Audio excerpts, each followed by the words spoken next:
에베소서 3장 8절부터 12절까지 교독하시겠습니다. 모든 성도 중에 지극히 작은 자보다 더 작은 나에게 이 은혜를 주신 것은 측량할 수 없는 그리스도의 풍성함을 이방인에게 전하게 하시고 영원부터 만물을 창조하신 하나님 속에 감추어졌던 비밀의 경륜이 어떠한 것을 드러내게 하려 하심이라. 이는 이제 교회로 말미암아 하늘에 있는 통치자들과 권세들에게 하나님의 각종 지혜를 알게 하려 하심이니 곧 영원부터 우리 주 그리스도 예수 안에서 예정하신 뜻대로 하신 것이라. 12절 같이 읽겠습니다. 시작. 우리가 그 안에서 그를 믿음으로 말미암아 담대함과 확신을 가지고 하나님께 나아감을 얻느니라. 아멘.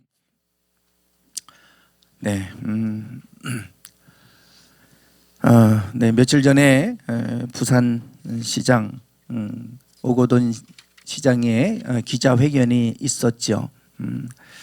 전격적으로 본인이 성추행한 일로 인해서 부산 시장직을 사퇴하겠다. 그리고 자신의 죄를 반성하며 살겠다. 이런 내용의 기자회견이었습니다.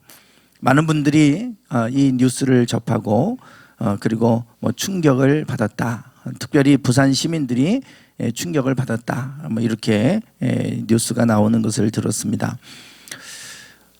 오거돈 시장은 더불어민주당, 지금의 더불어민주당으로 민주당 이름으로 부산에서 23년 만에 시장이 된 분이다 그럽니다.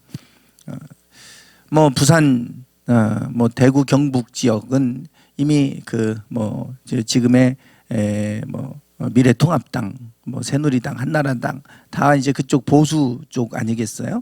거기에 중심지가 부산이라고 할 수 있을 정도로 매우 보수적인 그러한 당이 누구를 공천해도 되는 그런 지역 아닙니까?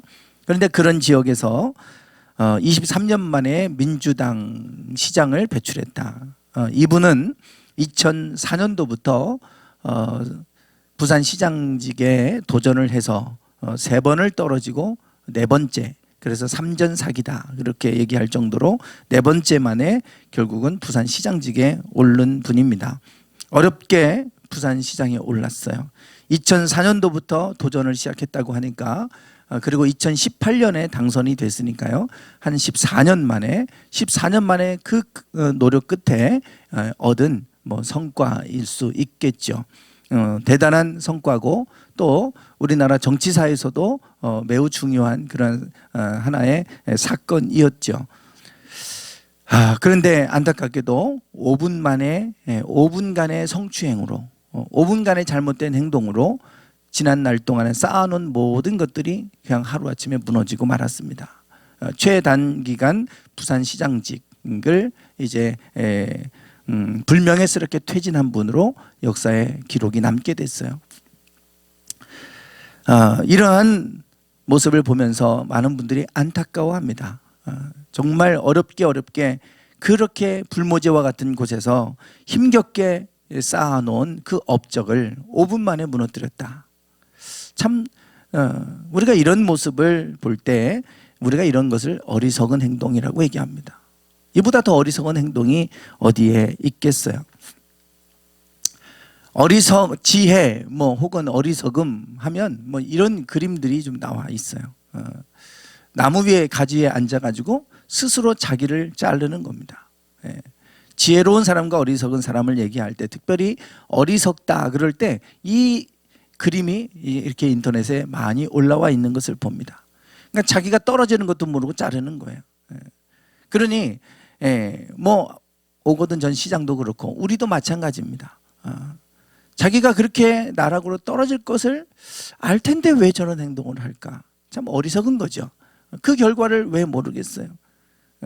그런데도 저런 행동을 하는 것을 보면 참 인간은 어리석은가 보다. 그게 저분만의 얘기가 아니라 우리의 이야기일 수 있어요. 불과 그 찰나 5분 그것 때문에 인생 전체가 와르르 무너지고 평생 동안 쌓아놓은 것들이 하루아침에 물거품이 될 수 있지 않습니까? 저분이 어리석다 그럴 때 정말 무지해서 그런 게 아니잖아요. 저분은 서울대 철학과 나오신 분입니다. 똑똑한 분이에요. 그런데 저런 행동하잖아요. 무지해서가 아니라 지혜롭지 못해서 그런 거예요. 그래서 어리석다고 하는 말의 반대말은 지혜롭다입니다.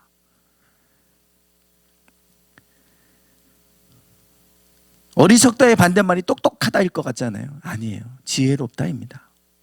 그러니까 똑똑하지 않아서 저런 행동하는 거 아니에요. 똑똑한 사람들이 저런 행동합니다. 그러니까 지혜롭지 못한 거예요. 그래서 어리석다고 하는 이 말의 사전적 의미를 찾아보면 슬기롭지 못하고 둔하다 이렇게 돼 있어요. 슬기롭지 못하고 둔하다. 이 슬기라고 하는 게 사실 지혜롭지 못하다는 겁니다. 뭐 오거돈 전 시장뿐만 아니라 요즘에 코로나19 때문에 곤혹을 치르는 분들이 있잖아요. 미국의 트럼프 대통령이나 일본의 아베 총리. 요즘 트럼프 대통령을 보면 참 무슨 코미디 쇼를 보는 것 같아요. 무슨 살충제, 소독제를 몸 안에 좀 투여하자 뭐 이런 얘기를 해가지고 지금 후폭풍이 만만치가 않습니다. 도대체 지금 뭐 브리핑을 한다고 지금 나와서 전문가도 아닌 대통령이 나와서 계속 브리핑을 하고 무슨 이제 재선에 자기 대선 재선의 선거에 활용하기 위해서 이렇게 한다고 하는데 결국은 그게 자기를 자꾸만 어리석음을 드러내는 이런 시간이 돼서 그래서 정말 재선되기가 어려울 것 같다는 얘기가 들려올 정도로 아주 그 어리석은 말들을 자꾸만 이렇게 내놓고 있지 않습니까? 아베 총리도 올림픽 때문에 막을 수 있는 방역할 수 있는 시간들을 놓치고 결국은 지금 계속해서 확산돼 가고 있고 그래서 올림픽도 내년에 할 수 있을지 모르겠다는 얘기가 나올 정도로 올림픽도 놓치고 국가의 안전도 놓쳐버리는 이 모든 걸 다 잃어버리는 이러한 지금 결과를 낳았어요.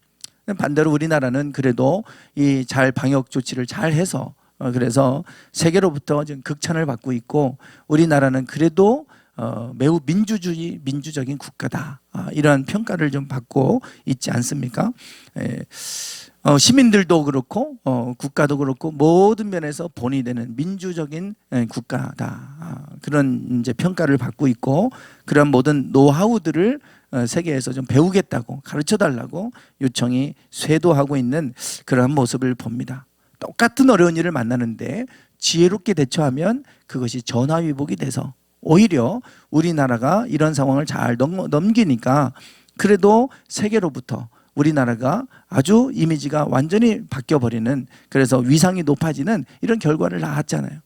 어리석으면 그 어려운 일을 만나면 어리석은 사람들은 몰락하지만 지혜로운 사람은 오히려 그것이 전화위복이 되는 계기가 될 수 있다라고 하는 것을 우리에게 보여주고 있어요. 그만큼 지혜는 중요하다.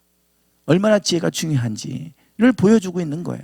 앞으로는 지식사회가 아니라 지혜로운 사람이 이제 이 세상을 이끌어가야 되는 세상이 될 겁니다. 저도 지금 코로나19를 겪으면서 사실은 참 많이 당혹스러웠고요. 많은 지금 교회 목회자들이 당혹스러워합니다. 앞으로 교회는 어떻게 될까? 그리고 지금 인터넷하고 병행하고 있는데 지금 병행하는 그런 교회들은 50%도 교회에 오지 않는다고 그래요. 그렇다고 해서 영상 예배를 끊을 수도 없고 그렇다고 영상 예배를 열어놓으니까 다 영상 예배 한다고 그러고 50% 나오면 많이 나오고요. 한 30% 이렇게 나온다고 그래요. 그러니 앞으로 이게 고착화되면 교회들이 영상 예배를 이렇게 계속해서 이제 하면 유튜브 교회가 나올 겁니다. 그렇게 지금 가게 생겼어요. 그러니 이게 이제 앞으로 이 교회가 어떤 모습으로 변해갈지 참 저희도 당혹스럽고 그리고 어떻게 뭘 준비해야 되는지 이런 거에 대해서 혼돈스러워요. 저도. 그래서 하나님 앞에 지혜를 구합니다. 하나님 어떻게 하는 게 지혜로운 방법이고 우리는 어떻게 대처해야 될까요? 지혜를 좀 주세요. 하나님 앞에 지혜를 구하고 있는데 아마 교회뿐만 아닐 겁니다. 모든 지금 다 기관들도 그렇고 기업체들도 그렇고 다 지금 그런 상황일 겁니다. 그래서 어느 때보다도 지혜가 필요한 시대예요.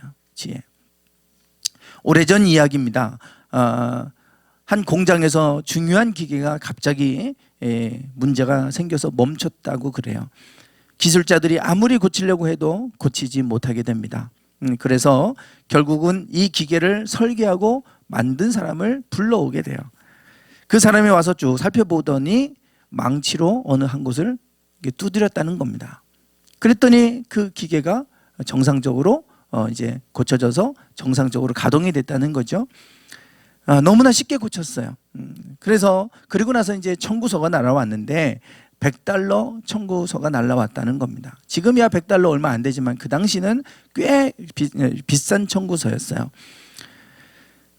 그 청구서를 보고 공장 주인이 깜짝 놀라서 고장 망치질하고 쉽게 금방 고쳐놓고 $100를 청구하니까 어떻게 이렇게 많은 금액이 나왔냐 이렇게 이제 물었더니 회신이 돌아왔다고 그러죠. 망치질한 값 $1, 어디를 두들겨야 하는지 안값 $99. 뭐 망치질한 거는 아무것도 아니고 너무 쉽게 하는 거지만 어떻게 해야 되는지를 아는 그 값이 $99다. 사실 이게 지혜 아니겠어요? 우리가 볼 때는 아무리 해도 안 돼요. 꽉 막혀서 길을 모르겠어요. 그런데 그 지혜가 딱 생기면 너무 쉽게 해결됩니다. 너무 쉽게 해결되니까 아무것도 아닌 것 같지만 사실은 그게 가치 있는 거고 그게 귀한 것이죠. 이와 비슷한 이야기를 토마스 에디슨, 위대한 발명가 토마스 에디슨이 얘기했잖아요. 천재는 99%의 노력과 1%의 영감에 의해 만들어진다. 이런 얘기를 했잖아요. 99% 열심히, 어떤 분들은 그래서 열심히 노력하면 된다고 노력을 강조하는데 노력해갖고는 천재가 될 수 없어요. 1%가 있어야 돼요. 그 1% 영감이 있어야 된다는 거예요. 그게 1%가 천재와 평범한 사람을 나누는 기준이 됩니다. 물론 노력은 해야죠. 그렇지만 1%가 있느냐 없느냐, 그 1%가 영감은 하나님께로부터 오는 거예요. 이게 지혜입니다. 지혜가 있느냐 없느냐가 평범한 사람과 천재를 나누는 기준이 된다라고 얘기하지 않습니까? 그만큼 지혜가 아주 중요하다라고 하는 얘기예요. 인간의 어리석음에 관한 법칙이라고 쓴 카를로 치폴라라고 하는 이분이 어리석음에 관한 책을 썼어요. 위대한 이탈리아의 역사학자인데 어리석음에 관한 얘기를 하는데요. 이분이 어떻게 책 내용에 어떤 얘기가 나오냐면 현명한 사람이 있고 호구 악당이 있다는 거예요. 그리고 어리석은 사람이 있다. 이렇게 분류를 했어요. 현명한 지혜로운 사람이 있고 그리고 악당이 있고 그리고 어리석은 사람이 있다. 그런데 우리가 악당 그러면 나쁜 아주 악당이니까 그런 사람들을 최하로 분류해야 되잖아요. 이분이 분류하는 것은 악당보다 더 나쁜 부류의 사람은 어리석은 사람이라는 거예요. 왜냐하면 어리석은 사람은 물불 안 가리고 현명하게 무슨 합리적으로 하지 않고 그냥 막 하기 때문에 자기도 죽고 남도 죽인다는 거예요. 그래서 이 어리석은 사람이 지도자가 되면 인류를 망친다는 겁니다. 그게 이제 히틀러 같은 사람인 거예요. 그래서 역사를 통해서 이분이 연구해 보니까 현명한 사람이 있고 악당이 있고 그보다 훨씬 더 나쁜 어리석은 사람이 있다 할 정도로 어리석음을 큰 문제로 삼아요. 우리는 별로 중요하지 않게 생각할지 모르지만 악당보다도 더 나쁜 게 어리석음이라는 거예요. 그 정도로 어리석음을 이렇게 이제 다루고 있는데요. 오바마의 현재 이렇게 아주 현인 얘기할 정도로 이 워런 버핏, 이분은 투자의 귀재라고 그러잖아요. 이 워런 버핏과의 점심 식사, 이 경매 자선 사업으로 이거를 이제 경매로 붙였는데 해마다 이것을 합니다. 2019년 작년에 낙찰가가 얼마인지 아십니까? 워런 버핏과의 점심 식사 한 끼 같이 하는데 한 3시간 정도 한대요. 그런데 그 점심 식사를 같이 하겠다고 경매에 붙이면 낙찰가가 작년에 얼마였는지 아세요? 네? 100만 달러? 100만 달러면 얼마죠? 1억이요? 10억이요? 100만 달러면 10억? 네. 54억입니다. 낙찰가가. 3시간 같이 밥 먹는데 54억 낙찰. 저분하고 내가 밥 먹는데 54억을 내가 내겠다 해서 낙찰 받은 거예요. 우리가 볼 때는 참 이게 말도 안 되는 얘기잖아요. 저거 낙찰 받은 사람이 돈이 하도 많아서 쓸 데가 없어서 저거 밥 먹는데 54억 투자하고 같이 밥 먹고 싶어서 저럴까요? 아니겠죠. 왜 54억을 투자하겠습니까? 워렌 버핏의 지혜를 배우고 싶은 거예요. 단 하나예요. 우리 같으면 54억을 아무리 돈이 많다고 해도 저기다가 투자할 것 같지 않잖아요. 저거를 낙찰받은 사람은 그만한 가치가 있다고 보는 거예요. 그만한 가치가 있다고 보는 거예요. 저 워런 버핏의 지혜를 배울 수 있다면 54억도 나는 기꺼이 지불하겠다는 겁니다. 돈이 하찮아서가 아니라, 그 사람에게 54억이 하찮은 돈이어서가 아니라 54억을 지불할 만큼 그의 지혜가 귀하다고 하는 것을 알기 때문에 지불하는 거예요. 기꺼이. 여러분, 실제로 워런 버핏과의 점심 식사라고 하는 책을 낸 분이 있어요. 가이 스파이어라고 하는 분인데, 이분은 2008년도에 낙찰을 받았다고 그럽니다. 2008년도에는 65만 달러의 낙찰을 받았대요. 그 65만 달러면 약 7억 정도 될까요? 네. 그런데 이분이 워렌 버핏과의 점심 식사를 하는데, 가이 스파이어는 그 월스트리트 투자은행에서 일을 하고 있었던 분인데, 이분도 워런 버핏처럼 이제 투자 운용 회사를 차려서 본인이 직접 운용을 하는 일을 한 거예요. 그렇게 하다가 거의 20년 가까이를 이렇게 실패도 하고, 물론 잘 되기도 했지만 실패도 하고, 이렇게 하다가 한번 내가 저분을 만나야 되겠다. 그리고 7억을 투자해서 저분하고 식사를 한 거예요. 그리고 나서 자기의 인생이 완전히 바뀌었다. 그래서 이 책을 쓴 겁니다. 자기는. 그러면서 이분의 지혜를 배우고 그 지혜대로 했더니 소위 말해서 대박 났다는 거죠. 자기 인생 전체가 바뀌었고, 투자하는 그러한 원칙도 바뀌고 다 바뀌었다는 거예요. 저분대로 했더니 놀라운 결과를 얻게 됐다. 그러면서 자기가 요 3시간 동안 저분과 함께 했던 시간 내에 얻은 지혜를 책으로 남긴 겁니다. 그만큼 자기는 그 돈을 지불한 그 이상의 가치를 얻었다는 거예요. 여러분, 저분의 지혜를 얻는데도 54억을 투자하잖아요. 그런데 우리가 저분보다 더 뛰어난 하나님의 지혜를 얻는 것, 그 지혜를 얻을 수 있다면 54억이 문제겠어요? 성경은 지혜에 관해서 얘기합니다. 지혜에 관해서 얘기해요. 오늘 본문에 보면 에베소서 3장 10절에 이는 이제 교회로 말미암아 하늘에 있는 통치자들과 권세들에게 하나님의 각종 지혜를 알게 하려 하심이니 라고 말합니다.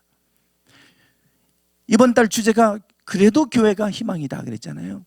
그래서 지난주에 에베소서를 통해서, 에베소서는 교회에 관해서 여러 가지 많은 말씀을 주고 있는데, 에베소서 말씀을 통해 교회에 관해서 말씀을 나누고 하고 있는데요, 교회로 말미암아 하나님의 각종 지혜를 알게 하신다는 거예요.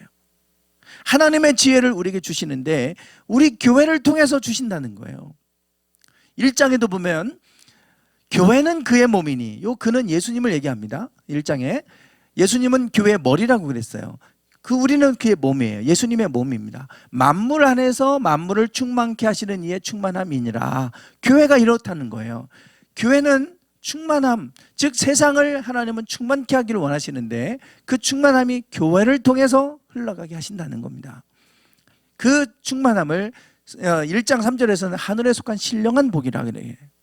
하늘에 속한 신령한 복을 우리에게 주셨고, 그 하나님의 자녀 삼아 주셔서 예수님을 통해서 우리에게 주시는데, 교회를 세우셔서 교회로 말미암아 세상을 충만케 하시고, 교회로 말미암아 세상에 하나님의 각종 지혜를 알게 하려 하신다. 그 일들을 하나님이 교회를 통해서 하신다는 거예요. 그래서 하나님은 교회가 세워지는 곳곳마다 하나님이 그 땅을 새롭게 하셨고요. 그리고 교회를 통해서 또 성경 말씀을 통해서 우리에게 각종 지혜를 우리에게 주셨다고 말씀하고 있어요. 그래서 우리가 이 교회가 얼마나 중요하고, 또 교회를 통해서 하나님이 이 예배를 통해서든 말씀을 통해서든 우리에게 하나님의 각종 지혜를 가르쳐 주신다, 이렇게 이제 말씀을 하고 있죠. 솔로몬은 잠언에서 뭐라고 얘기하냐면, 여호와를 경외하는 게 지혜의 근본이요 거룩하신 자를 아는 것이 명철이다. 솔로몬은 이렇게 지금 기록하고 있잖아요. 누구보다도 하나님이 주시는 지혜를 얻었던 왕 솔로몬, 지혜의 왕. 그러면 지혜, 그러면 솔로몬을 떠올리지 않습니까? 누구보다도 지식적으로 뛰어났던 분인데 지식을 떠올리지 않아요. 지혜를 떠올립니다. 그 지혜는 여호와를 경외하는 것이 지혜의 근본이라 그랬어요. 거룩하신 자를 아는 것이 명철이다. 잠언은 지혜를 가르쳐 주는데 그 지혜의 근본은 하나님이라는 거예요. 우리가 자꾸만 지혜로운 방법들, 지혜로운 여러 가지 책들 이런 것도 좋지만 더 근본은 여호와입니다. 하나님을 경외하면 반드시 하나님은 우리에게 그때마다 지혜를 주세요. 지혜는 상황에 따라 달라지는 겁니다. 저분에게 똑같이 했다고 해서 똑같이 되는 것도 아니고 그 워런 버핏의 그러한 방법이 통하는 지역이 있고 통하는 시대가 있는 거고 다 틀려요. 하나님이 주시는 지혜가 필요한 거예요. 하나님을 경외하는 것이 지혜의 근본이라고 분명하게 말씀하고 있습니다. 중요한 거는 우리가 하나님은 우리에게 그 지혜를 알려주길 원하신다는 거예요. 그러면 우리가 이 지혜를 이렇게 귀한 지혜, 어떤 사람은 54억을 투자해서 그 지혜를 얻으려고 하는데 하나님의 지혜를 얻기 위해서 우리에게 지혜를 세상에 알려주시려고 교회를 세우셨다고 그러는데 그러면 우리는 이 지혜를 어떻게 얻을 수 있느냐? 야고보서 1장은 우리에게 말씀하고 있어요. 야고보서 1장 5절 말씀인데요. 같이 한번 좀 읽어보시겠습니다. 시작.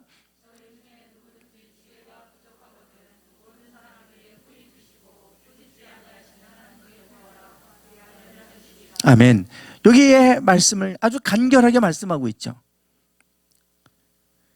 하나님께 구하면 하나님 주신다는 거예요. 절대 꾸짖지 아니하시는 하나님. 오히려 내가 하나님께 구하면 그 하나님은 꾸짖지 아니하시고 후하게 주시는 하나님. 하나님은 우리에게 지혜를 주기를 원하신다 이거예요. 문제는 구하라는 거죠. 구하라. 하나님께 구하라는 거예요. 그러면 주신다는 겁니다. 먼저 우리가 이 지혜를 얻으려면 우리가 이 구하면 돼요. 결론적으로 구하면 돼요. 그런데 왜 우리가 구하지 않을까요? 여러분들 얼마나 지혜를 구하며 살아가고 계세요? 매 순간순간마다 우리가 하나님 앞에 지혜를 구해야 되는데 사실 많이 구하지 않습니다. 저도 마찬가지예요. 그냥 내 생각대로 내 경험대로 그냥 내 감각대로 그냥 해버릴 때가 참 많아요. 왜 우리가 구하지 못할까? 구하면 주신다고 그러는데 그 이유는 너희 중에 누구든지 지혜가 부족하거든 이라요. 우리가 부족함을 느껴야 돼요. 내가 지혜가 없는 어리석은 사람이라는 걸 알 때 하나님께 지혜를 구할 수 있어요. 대부분 우리는 지혜가 부족하다는 걸 우리가 못 느끼고 삽니다. 지혜가 부족하담을 느껴야 우리가 하나님 앞에 지혜를 구할 텐데 대부분 부족함을 느끼지를 못해요. 사실 우리는 너무나 어리석은 사람들이고 너무나 연약한 사람들입니다. 지혜를 얻으려면 가장 간단한 거는 내가 지혜가 없는 사람이구나 라고 하는 것부터 인식을 해야 돼요. 그럴 때 지혜로운 사람이 되는 겁니다. 좀 역설적이죠. 지혜롭지 못하다는 걸 알 때 지혜로워지는 거예요. 근데 내가 지혜롭다라고 생각하면 절대 구하지 않습니다. 그게 가장 어리석은 사람이 되는 비결이에요. 우리가 죄인임을 알 때 하나님 앞에 엎드리잖아요. 그러면 우리가 의인이 되는 거예요. 그래서 죄인됨을 깨닫는 것이 의인이 되는 비결입니다. 내가 능력 있는 사람이 되고 싶으면 하나님 앞에 내가 연약한 자임을 알아야 돼요. 그래 하나님 앞에 엎드려서 하나님 나에게 좀 힘을 주세요. 그때 능력 주시는 거예요. 근데 그걸 못 느끼면 절대 하나님 앞에 구하지 않기 때문에 내 연약함 속에 살아가는 겁니다. 지혜도 마찬가지죠. 우리가 지혜를 구하지 않는 이유는 첫 번째는 부족함을 못 느끼는 거예요. 두 번째, 모든 사람에게 후히 주시는 하나님이시다. 하나님은 지혜를 주시는 분임을 몰라요. 우리가 지식적으로는 아는데 하나님은 구하면 반드시 모든 사람에게 지혜를 후하게 주시는 분이다. 이거를 우리가 모른다는 거예요. 그러니까 우리가 안 구해요. 알면 다 구하죠. 이 두 가지 이유 때문에 우리가 하나님께 구하라 그러면 주신다고 하는데 구하지 않는 거예요. 지난번 코로나 때문에 늘 집에 이렇게 있어야 되고 그럴 때 이렇게 이제 무료로 영화 이렇게 나오는 게 있었어요. 거기에 보니까 2015년도에 상영됐던 이미테이션 게임이라고 위대한 수학자 앨런 튜링의 이야기, 2차 세계대전 때 있었던 일을 실화를 영화로 만든 거예요. 이미테이션 게임. 앨런 튜링은 수학자인데 그 당시 2차 세계대전이 있었을 때 독일에 의해서 유럽이 완전히 쑥대밭이 됐었죠. 폐허가 되고 이 독일을 이겨낼 수가 없었지 않습니까? 그때 그 전쟁의 판도를 바꾼 사람이 이분이에요. 앨런 튜링. 왜냐하면 그 당시에 독일은 그 에니그마라고 하는 암호 체계가 있었어요. 이 에니그마라고 하는 이 암호 체계를 이 기계를 통해서 만들어내는데요. 이게 조합이 얼마나 복잡한지 이 조합이 이거는 헤아릴 수 없을 정도로 경우의 수가 너무 많아서 풀어낼 수가 없었어요. 그래서 위대한 천재적인 수학자들을 다 불러 모아가지고 암호 해독하도록 시켰는데 아무리 해도 안 되는 거예요. 하루 지나면 또 바뀌고 또 하루 지나면 또 바뀌고 그러니 뭔가 찾아내려고 그러면 또 바뀌어버리니 이거 풀어낼 수가 없는 거예요. 이때 앨런 튜링이 위대한 생각을 해냅니다. 어떤 생각을 하냐면 저 암호가 기계로부터 나온 것이라면 그러면 저거를 우리는 풀 수 없다. 그러면 기계가 풀 수 있도록 해자. 기계에서 나온 거면 기계가 풀 수 있을 거다. 이래서 만든 게 지금 최초의 컴퓨터의 시초가 이분이에요. 최초 컴퓨터의 아버지 앨런 튜링. 지금 AI, 알고리즘, 인공지능의 아버지가 이분이에요. 그거를 이미 이때부터 이분에 의해서 그 생각을 통해 나왔어요. 그리고 튜링 기계 머신을 만들어내요. 그리고 그 기계에게 맡겼어요. 다들 뭐라고 했죠? 말도 안 되는 소리 하지 마라. 그게 그렇게 해서 풀어지냐? 3시간 만에 암호를 해독해버렸어요. 그러니까 독일에서 암호를 전 세계 다 그 모든 작전에 다 이것을 이제 암호를 다 배포하고 그러면 그거를 받아가지고 금방 3시간 만에 해독해버리니까 이 사람들이 어디를 공격할지 어떻게 전투기가 어디 나타날지 다 아니까 그때부터 상황이 반전되기 시작하죠. 이 역할을 앨런 튜링이 하게 되는데요. 여러분 이 컴퓨터나 기계에서 나오는 생각을 사람은 따라갈 수 없어요. 기계가 그거를 기계적 사고로 풀어야 된다. 이게 이분의 생각이었거든요. 여러분 이 땅의 만물을 창조하신 분이 하나님이시잖아요. 그러면 이 땅의 모든 지혜는 사실 하나님께 있어요. 하나님께 우리가 구해야 되는 거예요. 우리가 못한다고 해서 인간은 못하죠. 길이 없는 것 같아요. 그러나 하나님께는 지혜가 있고 길이 있잖아요. 그러니 우리가 하나님 내가 지혜가 부족함을 알고 하나님께 구하면 하나님은 우리에게 지혜를 주시는 하나님이세요. 그래서 후하게 주시는 하나님이니까 지혜를 구하라 라고 말씀하고 있어요. 여러분 어느 시대보다 우리는 지금 지혜가 필요한 시대입니다. 하나님께 지혜를 구하십시오. 지혜를 하나님은 교회를 통해 각종 지혜를 알게 하신다고 그러시잖아요. 내가 지혜가 부족함을 느끼고 하나님 앞에 지혜를 구하면 반드시 하나님 지혜를 주시는 줄 믿습니다. 제가 지금도 생각나는 게 있어요. 이 지혜 그러면 이제 생각나는 게 있는데 제가 석사 논문을 쓸 때 그리고 박사 논문을 쓸 때 그때 제가 먼저 석사 논문을 쓸 때 그때 참 많이 힘들었어요. 저희 지도 교수님이 독일의 하이델베르크 대학을 나오신 분이에요. 베를린 대학과 양대 산맥을 이룰 정도로 하이델베르크 대학 그러면 워낙 유명한 대학인데 거기를 나오신 분이세요. 그러니까 수업 시간도 그렇고 얼마나 빡빡하게 하시는지 몰라요. 그런데 저는 그분의 수업에 매료가 돼서 그분의 강의를 다 들었어요. 그리고 난 저분 밑에서 논문을 써야 되겠다. 그리고 이제 그분의 제자가 됐는데 그러고 나니까 남들은 막 석사 논문 별거 아니잖아요. 근데 이분은 얼마나 힘들게 하시는지 논문을 잘 안 해주는 거예요. 제가 그때 쓰려고 했던 것이 뭐냐면 야고보서입니다. 아까 우리 야고보서 봤잖아요. 야고보서는 행함을 중요하게 얘기해요. 행함이 없는 믿음은 죽은 믿음이다 그러잖아요. 그래서 다른 서신들은 믿음을 중요하게 얘기하는데 야고보서는 행함을 중요하게 얘기하고 있어요. 믿음과 행함의 관계를 내가 이 야고보서를 통해 논문을 좀 써야 되겠다. 그 야심찬 계획을 세우고 그러고 나서 이제 그 석사과정 이제 논문 쓰는 과정 속에 자료가 별로 없어요. 야고보서 자료가. 그래서 서울에 있는 성서공회 거기 가면 그래도 외국 서적 자료들이 많이 있어요. 그래서 거기서 해외에서 나오는 논문들, 책들, 독일어 책, 뭐 영어 책 이런 것들 가면 서울에 한 번씩 올라가면 한 박스씩 제가 복사를 해가지고 가지고 내려왔어요.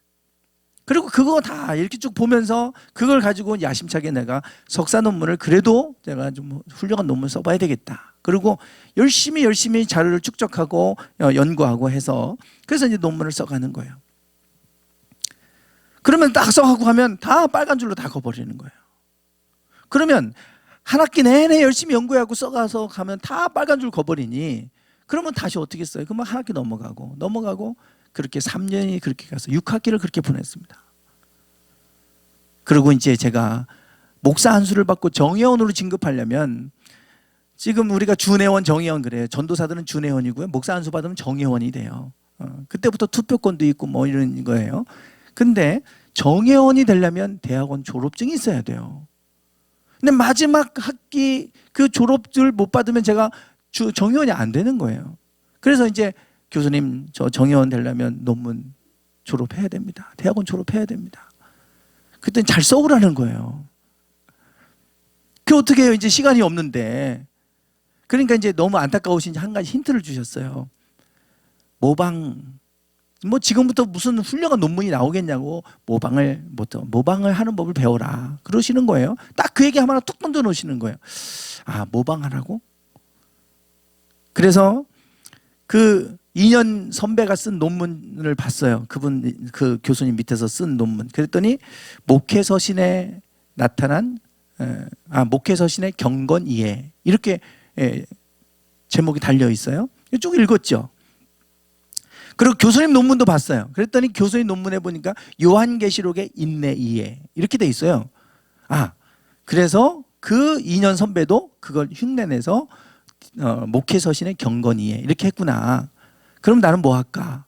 그러면서 이제 하나님 앞에 기도하는데 딱 떠오르는 게 야고보서의 믿음 이해. 이게 딱 떠올랐어요. 그래서 믿음과 행함에 쓰지 말고 하나님의 기도하면 새벽 기도하는데 하나님 어떻게 할까요? 그런데 야고보서의 믿음 이해. 이게 딱 떠올려 주신 거예요. 그러고 나서 한 달 만에 써버렸어요. 그래서 갔더니 교수님이 이렇게 잘 쓰는 논문을 왜 이제 써오냐고. 그리고 끝나버렸어요. 그 순간에 지혜가 딱 번뜩 떠오르니까요. 이 3년 동안 6학기를 그렇게 씨름해도 안 되는 게 한 달도 안 돼서 끝나버리더라고요. 술술 써지는 거예요. 야고보서의 믿음이 4번 나옵니다. 4번. 그 4번의 그 구절에서 믿음이 어떤 의미로 쓰이고 있는지 그 분석해갖고 그래서 야고보서에서 말하는 믿음은 이런 거다. 그리고 딱 하고 끝났더니 잘 썼다는 거예요. 박사 논문도 그런 과정을 거쳤습니다. 저는 크리스천 코칭에 대해서 썼어요. 코칭. 한참 코칭 막 이렇게 얘기하고 코치 얘기 나오고 이 운동 코치가 아니에요. 이 멘토링과 같은 비슷한 코칭 개념이 막 한국에 막 세미나도 하고 막 이랬거든요. 그런데 제가 코칭에 대해서 공부를 해보니까 이 코칭이 성경적이지 않아요, 별로. 그래서 그 코칭을 그냥 세상적인 코칭을 교회에다가 막 도입해서 하는 이런 일들이 있어서 크리스천 코칭을 재정의해서 크리스천 코칭의 논문을 내가 써야 되겠다. 그리고 쭉 써갔어요. 그랬더니 그 지도 교수님이 이제 심사를 받아야 될 날짜가 2주밖에 안 남았어요. 그런데 막 그때부터 이제 당신이 막 바쁘니까 제대로 안 해주다가 그때에서 와갖고 하는데 가장 중요한 부분. 왜 크리스천 코칭, 일반 코칭이 크리스천 코칭은 일반 코칭과 달라야 되고 그리고 뭐에 근거해서 크리스천 코칭을 얘기하는지 그 부분이 가장 중요한 챕터인데 그 부분을 다 X 쳐버리는 거예요. 이 부분 다시 쓰면 좋겠다. 좀 너무 논리적인 기반이 약하다. 이러면서 그 부분을 X 치는 거예요. 가장 중요한 부분이 거긴데 2주 남겨놓고 그걸 다시 하라고 하니 어떻게 합니까?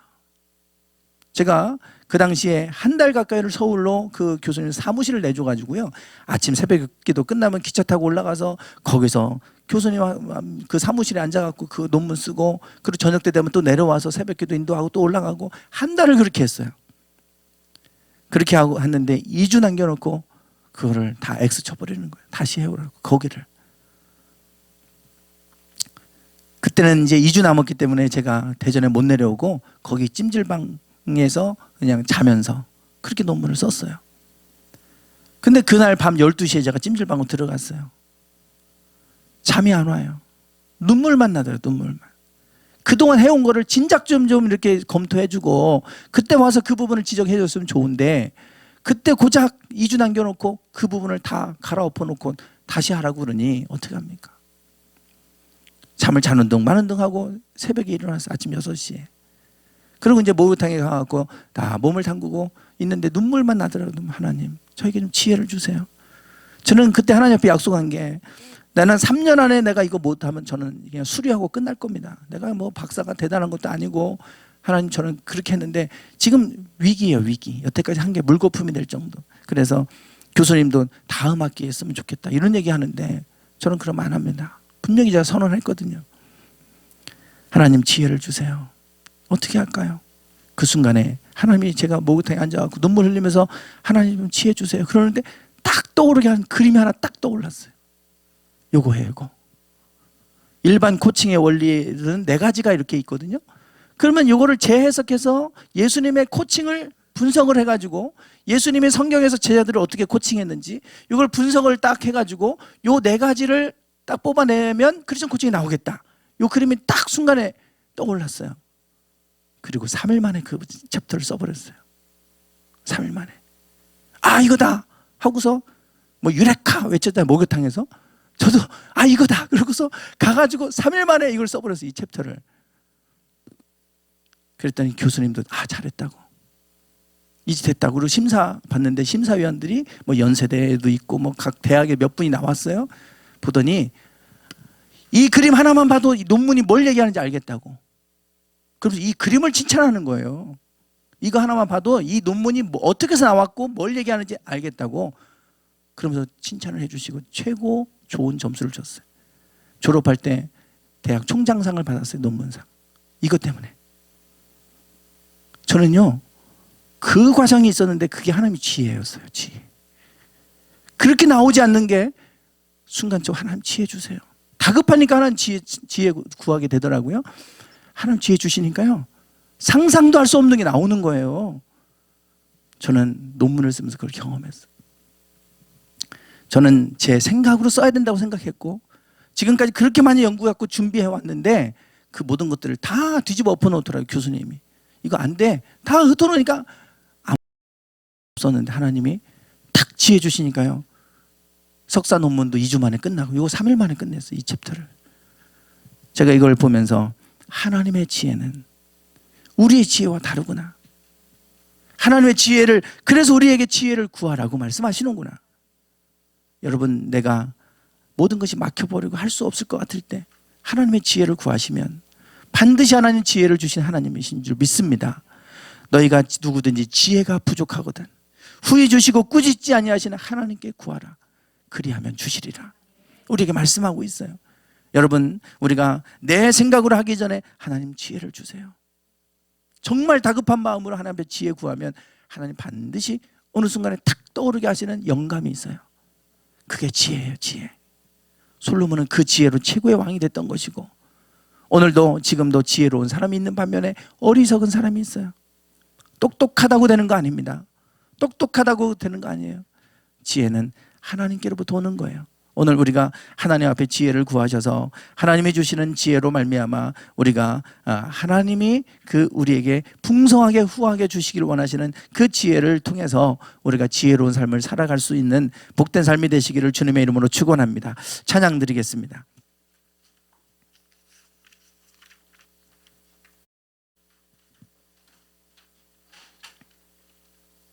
내가 주인 삼은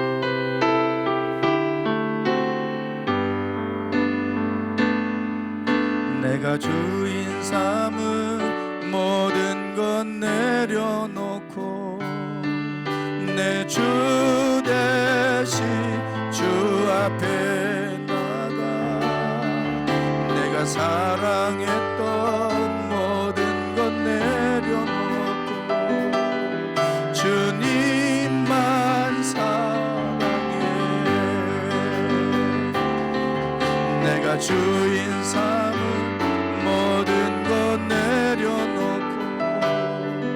내 주 대신 주 앞에 나가 내가 사랑했던 모든 것 내려놓고 주님만 사랑해.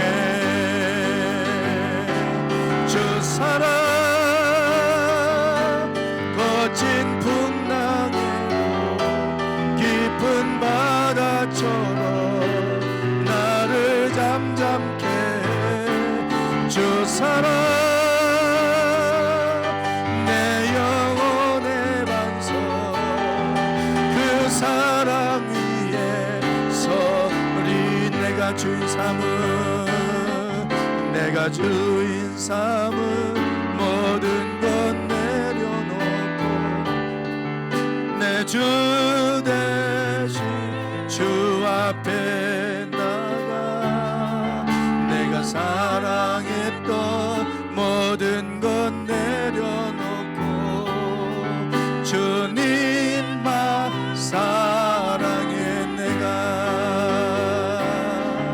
내가 주인 삼은 모든 것 내려놓고 내 주 대신 주 앞에 나가 내가 사랑했던 모든 것 내려놓고 주님만 사랑해 저 사랑 거친 풍랑에도 깊은 바다처럼 나를 잠잠케 해 주 사랑 내 영혼의 반석 그 사랑 위에 서리 주 사랑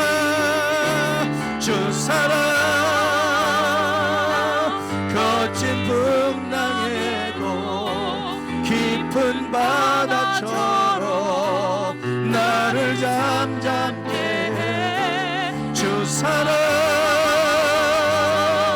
내 영혼의 반석 그 사랑 위에 이 시간 우리 같이 기도합니다. 주님 우리가 지혜가 필요합니다. 주님의 지혜가 필요합니다. 우리에게 지혜를 허락하여 주시옵소서.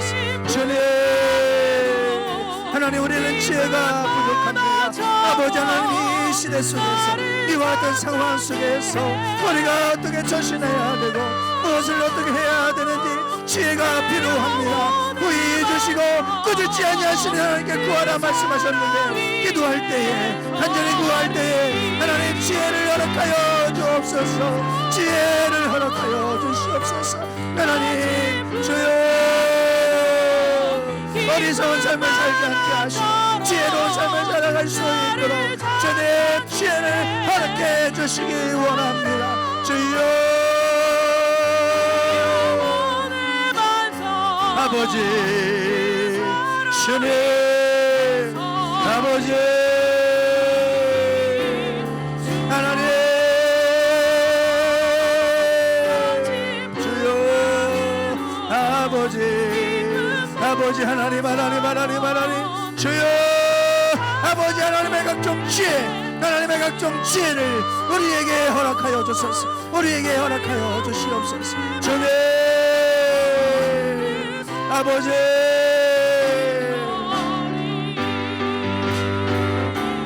저 사랑 거친 풍랑에도 깊은 바다처럼 나를 잠잠케 그 사랑 내 영혼의 반석 그 사랑 위에 서리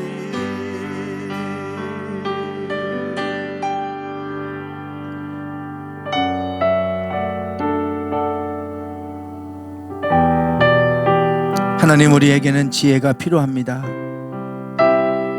하나님은 교회로 말미암아 하나님의 각종 지혜를 알게 하신다고 말씀하셨는데 하나님 우리가 이곳에 와 예배할 때마다 주의 말씀을 들을 때마다 하나님 우리에게 필요한 지혜를 허락해 주시옵소서. 이 세상을 살아가는 동안에 우리에게는 지혜가 필요합니다. 우리는 지혜가 부족합니다. 지혜가 부족함을 느낄 때 하나님께 구하라고 말씀합니다. 그러면 후회해 주시고 꾸짖지 아니하시는 하나님께서 주신다고 약속하셨사오니 이 약속의 말씀을 붙들고 저희들이 주 앞에 늘 지혜를 구하며 살게 하셔서 어리석은 삶이 되지 않게 하시고 지혜로운 삶이 될 수 있도록 인도해 주옵소서. 어느 때보다 지혜가 필요한 세상입니다. 지혜가 필요한 시대입니다. 하나님 저희들을 붙잡아 주시고 항상 그 순간순간마다 지혜를 주셔서 피할 길을 주시고 피해야 될 길들을 보게 하시고 알게 해 주옵소서. 모든 것이 막혀 있어도 하늘은 열려 있사오니 하나님 앞에 구할 때마다 하늘의 문을 여시고 우리에게 지혜를 허락하여 주셔서 우리가 나아가야 될 방향들을 알아가게 해 주시옵소서. 지금은 우리 주 예수 그리스도의 은혜와 아버지 하나님의 극진하신 사랑하심과 성령님의 감동과 맞춤받으심이 늘 지혜가 부족함을 느낄 때 하나님 앞에 엎드려 지혜를 구하고 그로 말미암아 후하게 해주시는 그 지혜로 말미암아 지혜로운 삶을 살기를 소망하는 당신의 사랑하는 모든 성도들 위해 이제부터 영원토록 함께 하시기를 간절히 축원하옵나이다. 아멘.